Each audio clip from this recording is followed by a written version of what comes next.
Right now, a Tampa police officer is recovering after he was shot while trying to serve a search warrant. It happened near the airport on Hubert Street between West Alva and MLK. 10 News reporter Emerald Morrow is there live. Emerald, how is that officer doing this afternoon?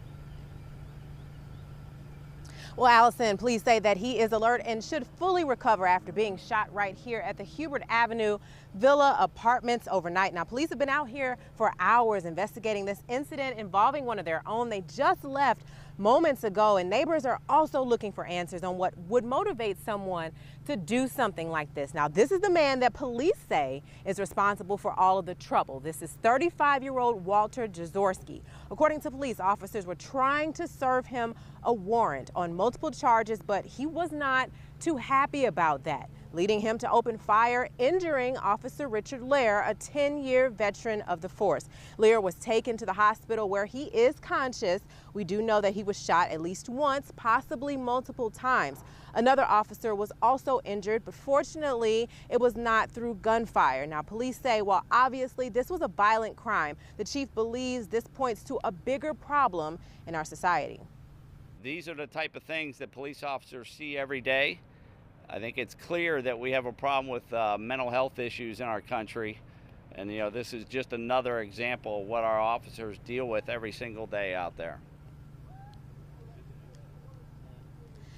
Now, police say they are relieved that this was not any worse, as they did find at least one assault-style weapon in the man's home. And thankfully, the suspect's mother stepped in to de-escalate what eventually turned into a standoff. Now, she was able to talk her son into putting down the weapon and turning himself in. So there's a lot of relief about that. But still, neighbors here have a lot of questions and will probably continue to have those questions until police are able to find a final answer on this investigation. But as soon as we have any more information, we will, of course, let you know. Back to you, Allison. And we just got new details on a 10 News alert out of Riverview. Deputies found a woman and child shot and killed. They say it happened on Pike Lake Drive. 10 News reporter Bo Zimmer is there. He has more on what happened. Bo, these details that we just got in, they're really bizarre. Yeah, this whole case is getting more and more bizarre. Let me step out of the way and show you here where detectives are swarming through this home. You can still smell the smoke from the fire. Here's what we understand happened. Shortly before midnight last night, dispatchers got a 911 call from a woman who was screaming for her life.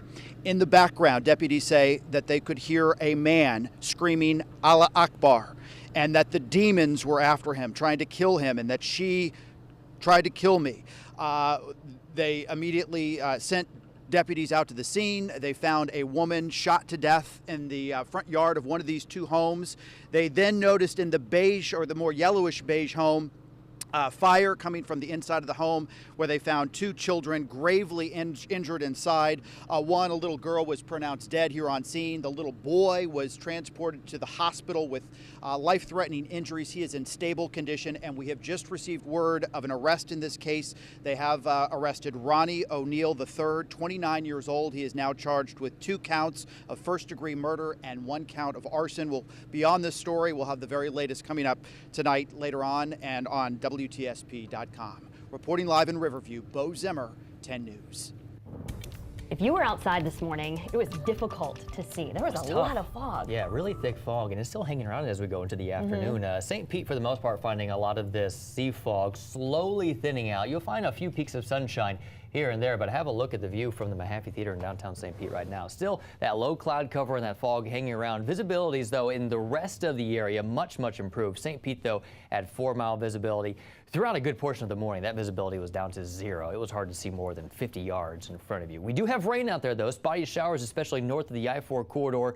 We will continue to track those scattered showers more in the way of thunderstorms up into the Crystal River area and through the Daytona Beach region. But for the most part, a lot of that heavier rain will stay to the north. 30 to 40% chance of rain across the Bay Area as we go into the afternoon. High temperatures will be in the upper 70s, but more humid today. More moisture in the atmosphere, and that moisture and the warmth will also feed our threat for severe storms tomorrow. The Storm Prediction Center in Norman, Oklahoma has painted us in the slight to enhanced threat for severe weather tomorrow, looking at the possibility of strong winds, hail, and maybe even an isolated tornado. We'll talk timeline in just a bit. OSHA and Tampa police are investigating after a Cirque du Soleil performer fell to his death during a performance in Tampa. This is just part of that video. We're not going to show you the entire thing because it is very disturbing. It happened in front of hundreds of people at the Volta show. Jan Arnaud was a longtime aerialist. He posted this on Instagram just hours before he took stage. After so much work, training, and staging, our Straps duo act is finally in the show tonight. It's time to go for it. Arnaud came crashing to the stage. Emergency crews rushed him to the hospital where he died. People in the audience could not believe what they saw. The acrobat's death is the second performer fatality in Cirque du Soleil's history. We talked with a woman who's been performing in circuses across the country since she was 2 years old. She says it takes a lot of training, but comes with great risks. Risks she says every performer in the industry knows about. When Liana Ashton saw video of aerialist Jan Arnaud falling to his death in the middle of a performance Saturday night in Tampa, she had the same reaction as hundreds of others who watched it live. Oh my God, okay, that I saw it right, yes. But as a performer, it hits even closer to home. I grew up in the circus and, I couldn't imagine seeing one of my family members fall. Ashton is the 8th generation of a family of entertainers. Starting out in Risley, where you juggle people with your feet, she's been performing since the age of 2, traveling across the country and making many national appearances, like on The David Letterman Show.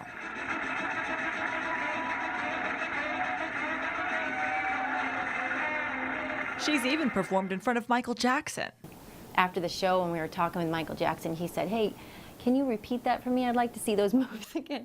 And I got to do my little Running Man back in the day. Well, those are some of the perks of performing. The thrill comes with high risks. I think the circus attracts so many people throughout the generations because they come to see us take those risks, without those nets. She says when you're at that level, you know the dangers involved. If you're in a high act, if you're in a ground act, if you're, an animal trainer, we all have those risks, those great risks, but we love what we do. Ashton says you train with mats and nets until you're comfortable, but when it's showtime, that all goes away. Knowing the risks, she says nothing will keep her from performing. It makes you think about it, but it's not going to make me stop doing what I do. Watching Arnaud perform, she says the entire entertainment community mourns his death. He leaves behind a wife and 2 daughters. My heart goes out to his family, for sure. Yeah, it's a heartbreaking thing to see. Volta canceled yesterday's last 2 shows. The company's CEO says, quote, "Jan had been with us for over 15 years and was loved by all who had the chance to know him. Over the coming days and weeks, our focus will be on supporting Jan's family and our employees, especially the Volta team, as we go through these difficult times together." Students are back on the campus of Florida International University in Miami today. They were on spring break last week when a bridge collapsed, killing 6 people. There will be a moment of silence at 1:47 this afternoon. That's the moment the pedestrian bridge fell last Thursday. Over the weekend, crews were able to pull the final body from under that concrete. All 6 victims have been identified. That includes Alexa Durant. She was a freshman majoring in political science. Her uncle made it clear whoever is to blame needs to take responsibility. It's too late for my niece. It's too late for the other families, children who are lost in there, or relatives who are lost in there. And, I want people to step up. I want people to step up and say, hey, I was the one responsible. Come out of the shadows. Where are you people? The school said it met with engineers and the Florida Department of Transportation to discuss whether a crack on the structure was a safety risk. They say that meeting happened hours before the collapse. We have an update for you. The Haines City man police believe that they have been searching for has been found and arrested. Officers are telling us they found him in Texas. Investigators say Malsovio Salas shot and killed his wife, Ricio Mosqueda. Their children were inside the house when it happened. They're 6, 14, and 17 years old. That's all we know at this point. We're working to get more details for you. As soon as we get that information and it is released, we will get it to you. Today, we're learning more about the suspected Parkland school shooter. Stoneman Douglas school officials and Broward County deputies recommended the shooter be involuntarily committed for a mental evaluation. This recommendation was made in September of 2016, but was never acted upon. If he was committed under Florida's Baker Act, it would have made it harder for him to get guns legally.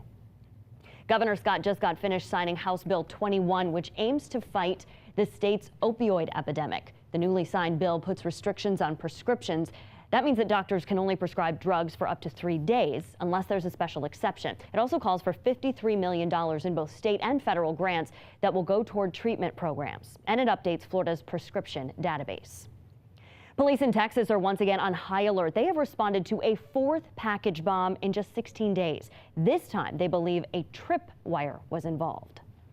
An Austin, Texas neighborhood remained under lockdown Monday morning after local police, aided by FBI and ATF agents, spent the night investigating an explosion, the 4th in the city this month. This is a historically safe neighborhood. Stuff like this doesn't happen here. This latest incident happened last night. Police say 2 men in their 20s were hurt while walking their bikes in a residential neighborhood.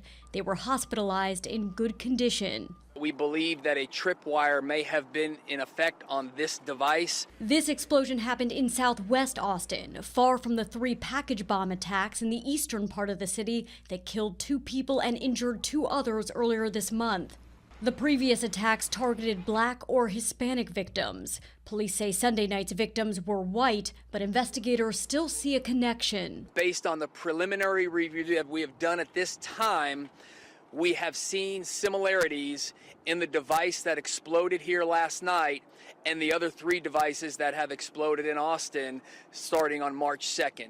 Police are asking residents if they see anything suspicious not to touch it, but to call 911. Laura Podesta, CBS News, New York. There is a $115,000 reward for anyone that has information leading to an arrest. President Trump may be considering firing special counsel Robert Mueller. Both sides of the aisle disagree with that move.